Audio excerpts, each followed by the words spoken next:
stay tuned towards the end of the video and we'll be giving you full details on how you can get this very model for nothing, courtesy of TMC. A big hi to you! So great to see you. I hope you are well and braving this unseasonably hot weather that we've been having. Certainly anybody in the UK and Europe will know it is really hot. And if you can hear the rumble of a fan and wondering, is that a fan? Then actually yes it is, and it's the only way that I can keep remotely cool up here. So you will hear in the background the sound of a fan running throughout this video. But today's video we're taking a look at one of the latest deals coming from TMC, the Model Centre, and this has come about because they've got a sale on with the Bachmann Class 108 in blue-grey livery at a really great knockdown price for as long as stocks are lasting. And they very kindly sent one over for us to review on the channel. And what they've said is, when we're done with the review, we can do a giveaway with it. So that is precisely what we're going to be doing, and giving away the Class 108 that you see in the review in today's video. So stay tuned throughout the video and we will let you know how you go about potentially getting your hands on this model for absolutely nothing. But if you want to go and pick one up for yourself while stocks last, they are £149.95 and we've got a link down below. But we're getting ahead of ourselves. Is it worth the money?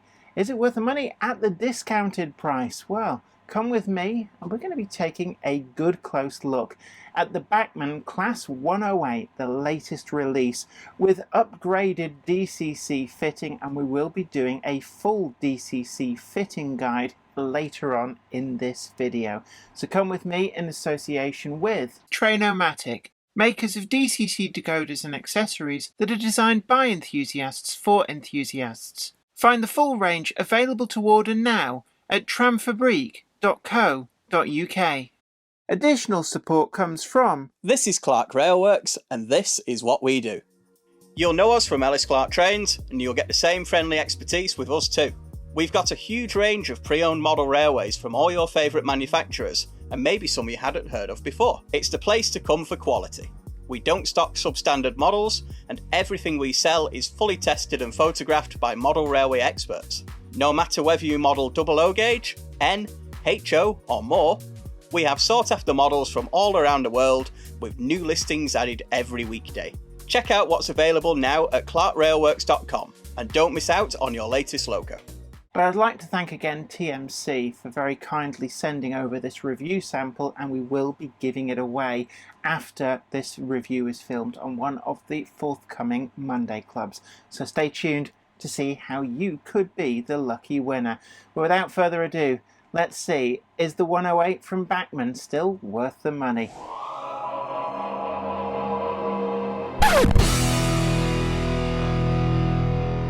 The Class 108 is a model that's been in Bachmann's range for quite some time, and it's gone through a number of different minor iterations, and the latest one is this, the Class 108 two-car DMU set, which has the catalogue number of 32-908. And this is a two-car unit, but you'll see that one of the areas that the model has been upgraded since it was first released is it now has two 8-pin DCC sockets, and this in turn means that the lights are controllable over and above the directional lights. When it was first released, it was an 8-pin DCC for the powered unit plus 6-pin for the dummy unit, and they only controlled the directional lights.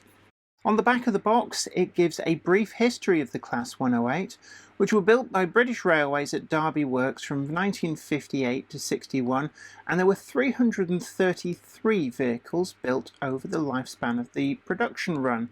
They were delivered as 147 two-car units as per this particular model, 5 3-car units and 6 4-car units, and the 3-car units have also been offered by Bachmann in the past.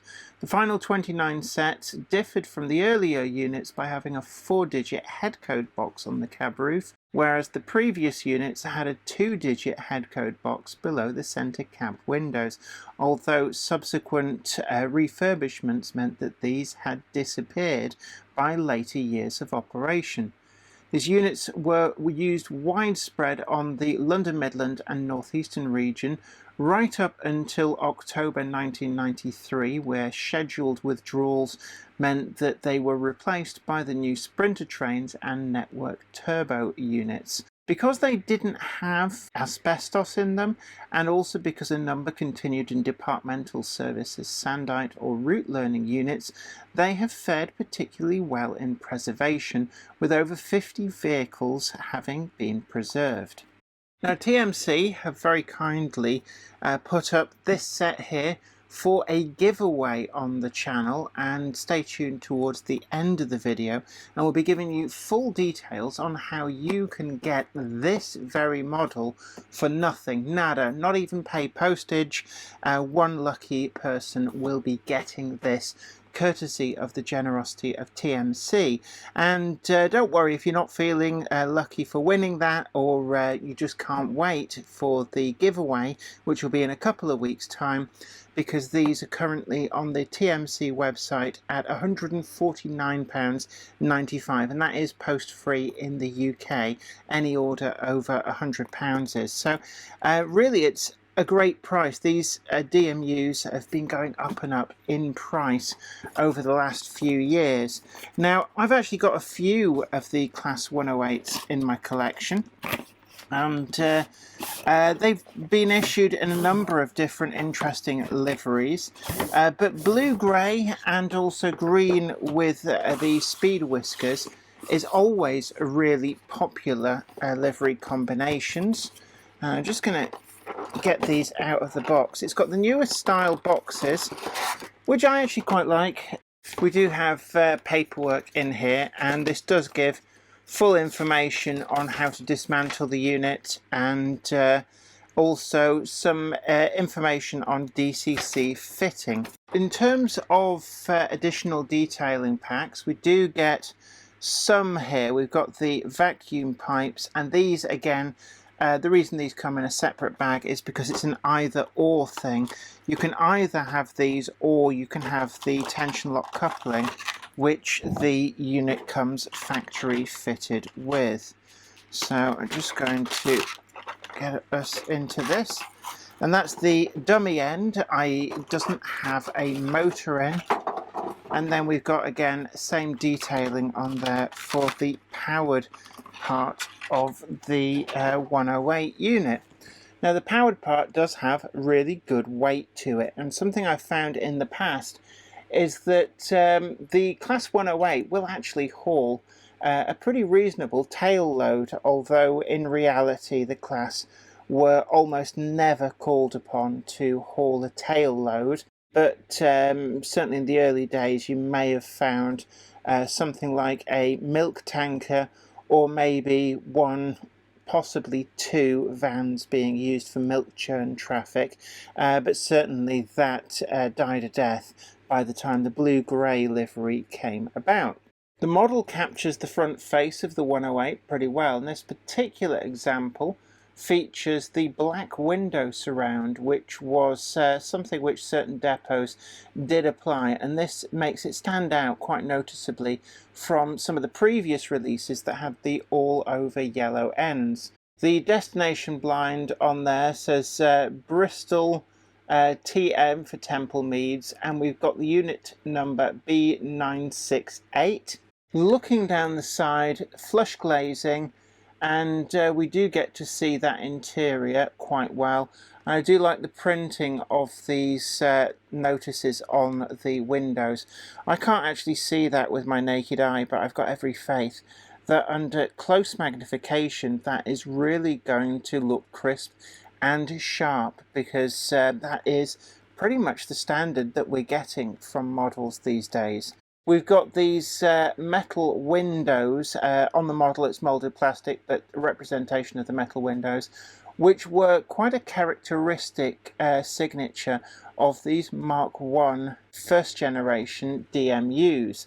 The 108s, along with the Class 105s, were some of the earlier DMUs offered from Bachmann, and they suffered a little bit insofar as they came about before DCC was quite widespread. So we've ended up whereby we've got these Roco style couplings to connect the two units together, though they are in NEM pockets, so it's more than possible to swap these out for different couplings. For example, if you want to use a rigid bar, the ones which come with the Bachmann Mark 1s are actually quite useful for semi-permanently coupling the 108s together.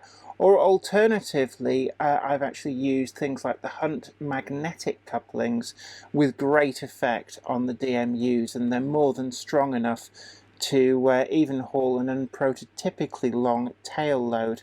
The underframe detail really is nice. We've got a lot of separately fitted parts there, with the exhaust detail there moulded in a different colour.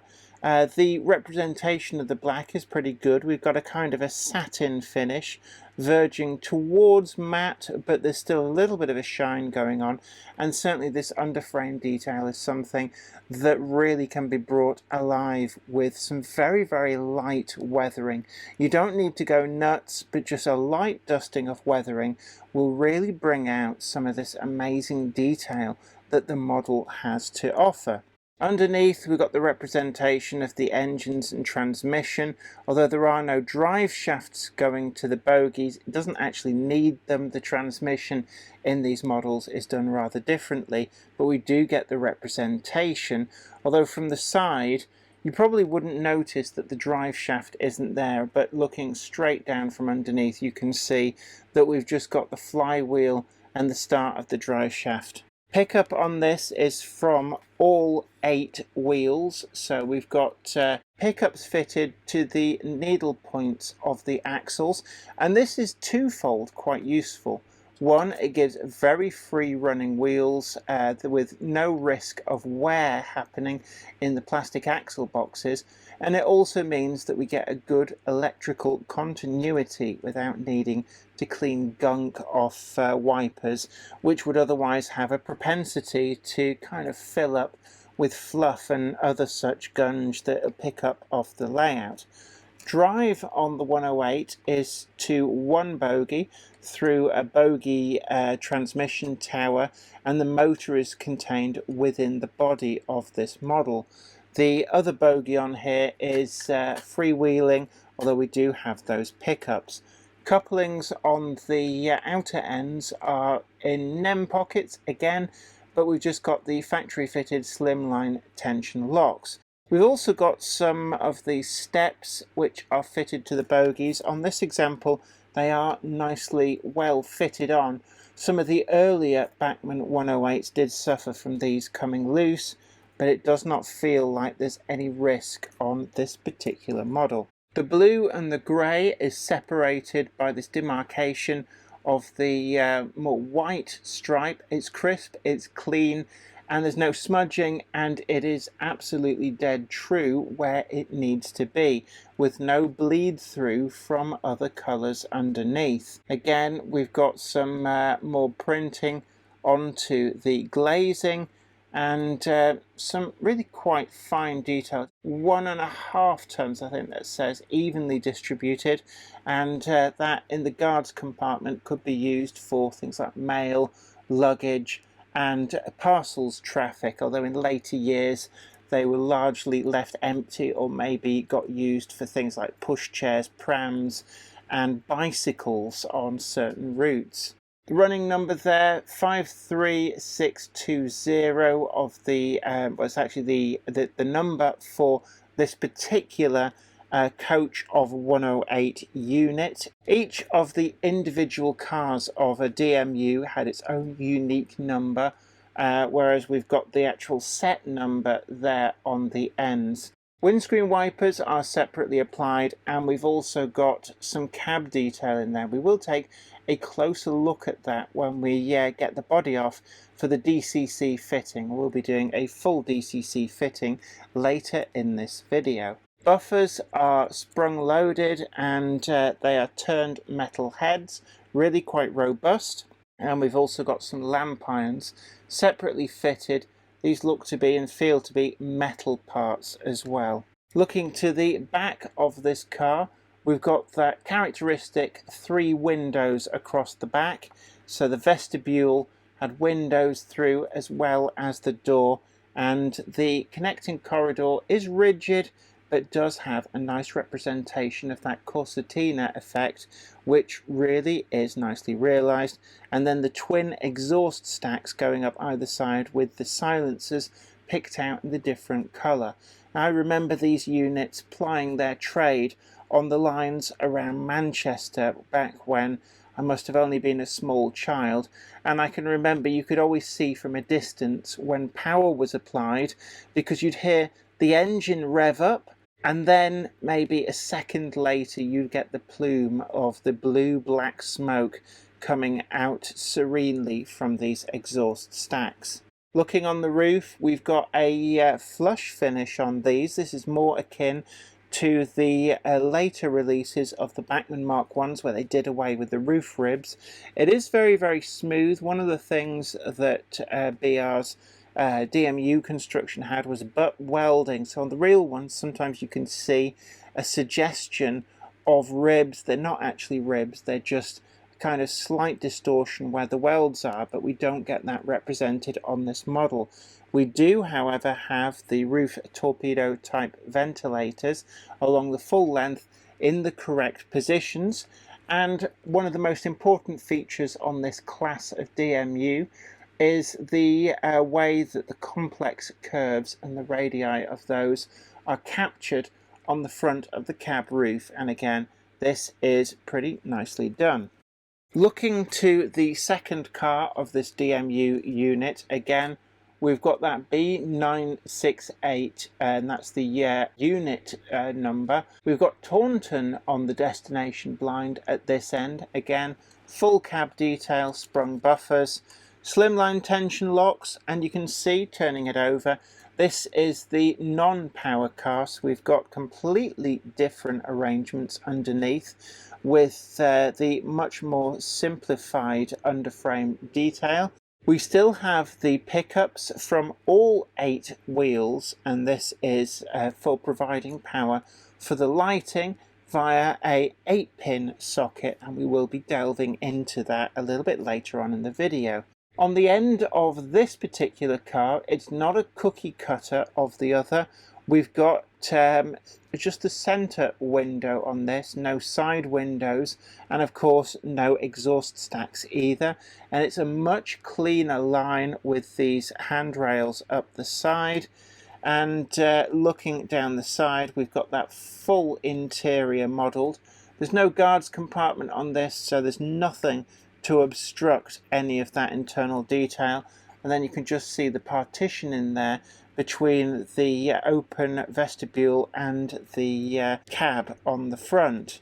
The wheels on the faces, as per the driving unit as well, are blackened on the faces and are the correct diameter. They're actually quite small when you compare them to regular coach wheels or even wagon wheels, and certainly they are the correct pattern to match up with the Class 108.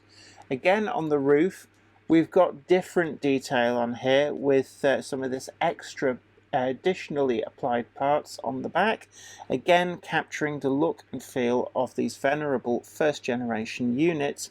And then we've got the roof ventilator vents exactly where they need to be. Again, printing is crisp, and the livery application really is exactly where it needs to be, with really crisp demarcation between the grey, the white bands and the blue, with no sign of any bleed through whatsoever. When it comes to running the model on DC, it is very, very responsive. Using my GaugeMaster Model D controller, it runs even under 20% power at a reasonable pace and feels very controllable. Again, on DC we can see the lighting. We've got the forward light markers at the bottom, and the destination blind lights up as well. We also have the interior lighting, which can just be made out in this shot. It's not excessively bright, and certainly I see no evidence of attempts for it to bleed through. Running the unit in the opposite direction, it correctly shows the red tail lights, and again the interior lights are lighting up. I'm going to turn now to DCC fitting this model. Because there's no power connector between the two units, we're going to need to use two DCC decoders to get full functionality of the lights. And for this end, I'm going to be using a function-only decoder in the dummy car. Now these come out at around £14.50, something like that. From Train-O-Matic, you just want the 8-pin function-only decoder, but be advised these are cheaper, but they don't operate motors. So if you put them into the power car, it will not move under its own power, although the lights will still work. For the powered unit, I'm going to use a regular Train-O-Matic 8-pin decoder, and this will also control the lights. Now, for anybody wondering if you're on a very tight budget and you're thinking, do I really need two decoders? What you can do is put the main decoder into the power unit and actually just leave a blanking plate, or take the blanking plate out altogether in the second car if money is tight and you don't want to go to the expense of a second decoder.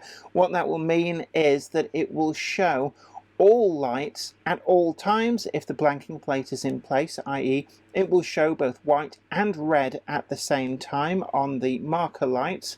Or if you take the blanking plate out, it will show no lights whatsoever. There is a link in the description box for all of the Train-O-Matic decoder range from the UK stockists Tram Fabrique. Now, to get inside this model, I'm going to do the power car first, and it can be a little bit tricky, but I'm going to show you how. There's a little screw just here, almost hidden by the front of the bogie. It's a little bit of an awkward angle, but you can gain access with a small jeweler's Phillips style screwdriver, and we're just going to carefully loosen that off. It is quite tight from the factory and you're coming at it at a slightly awkward angle, so be very careful not to round off the head of the screw. Once we're happy that that is loose, we can just go in there with a pair of tweezers and just make sure we don't lose that screw. Now you may be wondering whether there's another one at the other end, and there is not. It's also the case that the top doesn't feel loose, so what you need to do is either get fingernails underneath the body sides and just pull it away from the chassis, or if you've got very short fingernails or you're not confident of doing that, then you can also use something like thin card, or plastic card is really good to just slide in, and what we're trying to do is pull the body away from the clips that hold it in. Now do this very close over a surface like I'm doing here, so if it does suddenly drop, we're not going to get any problems. And this can be just a little bit awkward. Just loosen that end, and then we're going to loosen the other end as well. And then once you've given it a few knocks, you can see there that the full body will lift off, leaving behind the cab details here in the front. And then we've also got the motor area here. The blanking plate you will find here at the back, just an 8-pin socket. And there's space hidden away on the top here with a gap for the wires where we can run the wires in and just hide the decoder up here. Now you don't need to take any of the rest of the interior off. Whilst you do have the interior off, if you want, this is an ideal opportunity to add in seated passengers. As you can see, really easy to get in access to this model. The blanking plate itself, we just carefully rock it backwards and forwards, applying a gentle force, and then we can take that out. And then we're looking for pin 1 will be up there. We've got pin 8, pin 4 down at the bottom. So we can see which way we're going to be orientating this 8-pin decoder. We're looking on the plug for that orange wire is pin 1. So we just need to make sure that we've got that the correct way round. Line up the pins very carefully. Don't force it. Firm but gentle pressure, and you'll see it just slides into place. Now we can get the wires for the decoder up and just place that up in this recess at the top out of the way. We shouldn't need any Captain tape just to hold that in, but if you feel that you want to be certain, just a small piece across the top is absolutely fine. That then is all done. We can reverse the process to slide the top back on. Just make sure that you don't bend any of these connectors which go up for the lighting. Gently slide everything back in. Make sure that the body is lining up with the chassis. Carefully ease the body sides out and help them to slide back in over those clips. Can be a little bit awkward, but just take your time and it should all just snap back together perfectly nice.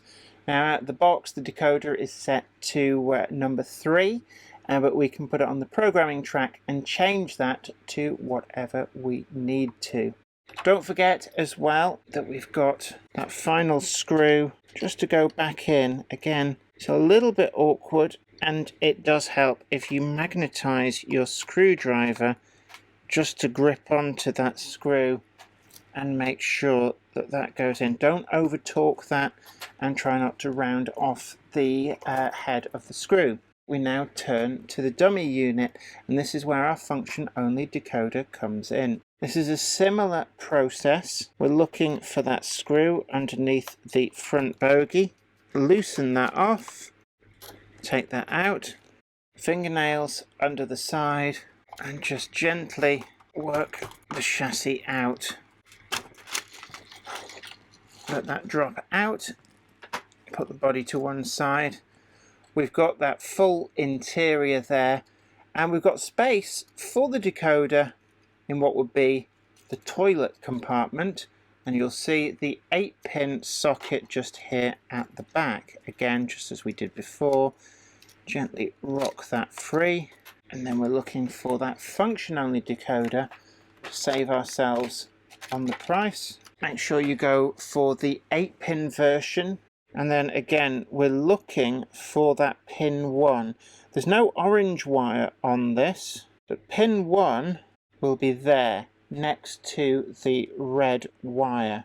Looking back into here, we can see we've got pin 8 marked there, which means pin 1 will be next to it. It's just a little bit difficult. Try not to distort these metal prongs which transmit the power up for the lighting. And again, gentle pressure, don't force it. Rock it backwards and forwards. It's tight, but not so tight that you need to apply a disparaging amount of force. And then we can run the decoder back into here.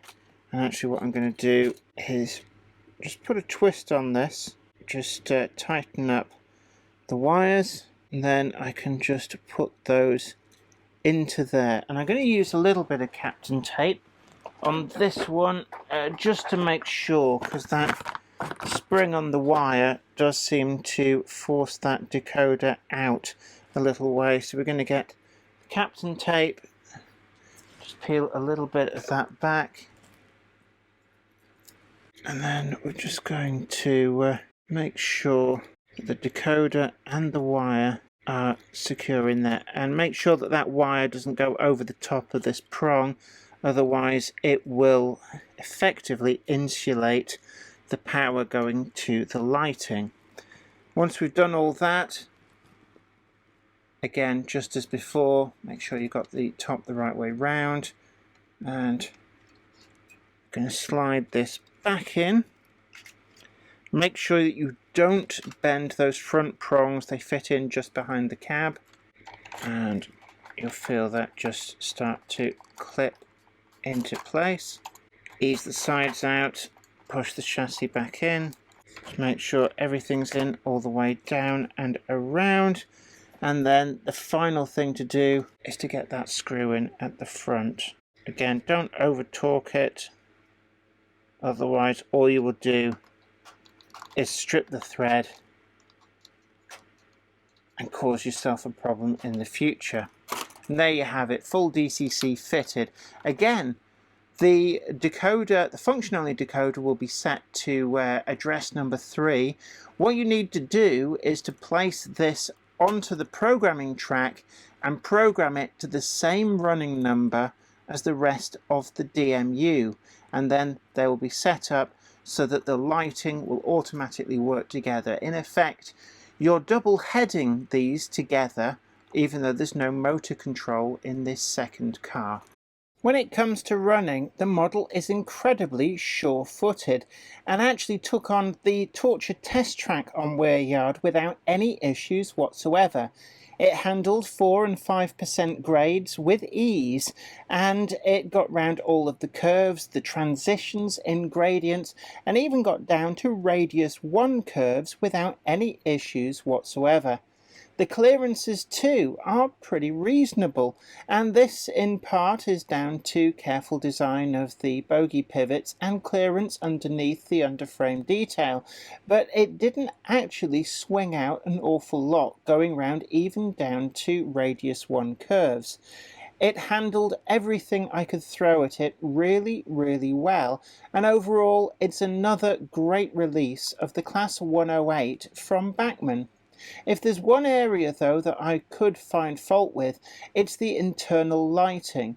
I was hoping that when Bachmann upgraded the trailing car from a 6-pin to an 8-pin decoder socket, that this might allow an independent control of the interior lighting, but unfortunately this doesn't appear to be the case, with the interior lighting being controlled by the same F0 function that the directional lighting is as well, and it does feel a little bit like a missed opportunity from Bachmann. However, maybe this is something that they would consider revisiting in the future, along with perhaps utilising the same drawbar assembly between the two coaches of this unit that they use on the Class 411 and Class 410 EMUs, that would allow full power pickup from all wheels across both units, and in turn allow control of all the lighting functions from a single decoder, and maybe incorporate the separate control of the vestibule lighting in such an upgrade as well. However, as it stands, this is still a great model with a really good finish on the livery application and a really solid performance from the running gear underneath.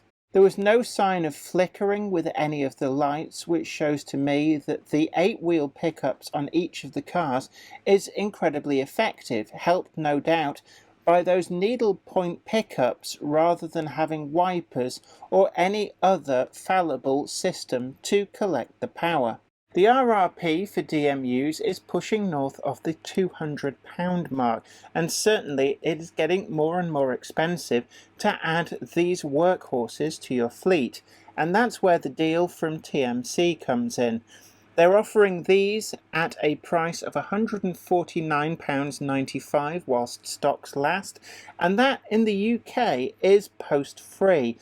Because any order over £100 TMC will ship post-free to UK addresses. At the time of purchasing, you can also specify if you wish to have it weathered, utilising the TMC weathering service, which is a great way of getting a bit of a custom finish to your model if perhaps you're not confident of doing it yourself, and they guarantee great results. Thanks to the generosity of TMC, they've said that we can give away this review sample, and that is precisely what we're going to do. So for absolutely free, we are going to be doing a giveaway to basically let one lucky person have this Class 108 DMU for absolutely free. And this is open to anybody who watches the Monday Club from anywhere around the globe. We'll be asking 3 simple questions during the course of an upcoming live stream, and you'll be able to email your answers in during the course of that show to have your name put into the hat for the draw at the end of that show. We will be giving you more details in an upcoming Monday Club, so don't forget to subscribe and ring that bell to be notified when we update for the giveaway on giving away this brand new Class 108 from Bachmann in the blue-grey livery that you see here, courtesy of TMC. We turn now to the scores. First up is build quality, and actually this is a pretty solid model. There's not really much to fault at all, and despite the fact that this is an older tooled model in the Bachmann range, it still comes up to modern standards pretty well.